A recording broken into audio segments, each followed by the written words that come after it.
ইমামের সাথে বেয়াদবি করবেন, মুয়াজ্জিনের সাথে বেয়াদবি করবেন না। না না, ইমাম, মুয়াজ্জিন, শিক্ষক, শিক্ষিকা তারা আপনার চাকর। বলেন আপনার চাকর। এরা আপনার চাকর নয়, এরা আপনার চাকর নয়, আপনার ব্যক্তিগত চাকর নয়, আপনার পারিবারিক চাকর নয়, আপনার ইন্ডাস্ট্রির চাকর নয়, ঠিক কিনা? আপনার ইন্ডাস্ট্রির চাকর নয়, তারা হচ্ছেন আল্লাহর ঘরে খিদমত করেন, দ্বীনি প্রতিষ্ঠানে খিদমত করেন, আল্লাহর ওয়াস্তে খিদমত করেন। ইমাম সাহেব আপনি কয় টাকা বেতন দিয়েছেন, কয় টাকা সম্মান দিয়েছেন, মুয়াজ্জিনকে কয় টাকা দিয়েছেন, হিসাব করে দেখেন।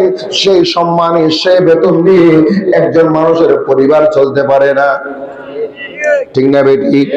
একজন মানুষের পরিবার চলে না।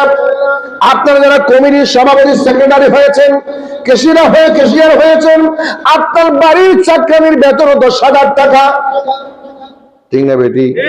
আপনার দোকানের যে কর্মচারী, ম্যানেজার, তার বেতন 15,000, 20,000 টাকা, ঠিক না বেটি? আর একজন মুয়াজ্জিন আপনি নিয়োগ দিবেন 5,000, 6,000, 7,000, 8,000 নিয়োগ বিজ্ঞপ্তি দিয়ে দেন। কামিল পাশ হতে হবে, হাফেজ হতে হবে, সুন্দর হতে হবে, কণ্ঠ সুন্দর লাগবে, টল ফিগার লাগবে, লম্বা লাগবে, 30 থেকে 40 বছরের লাগবে। যাকে মাইয়া বিয়ে দিব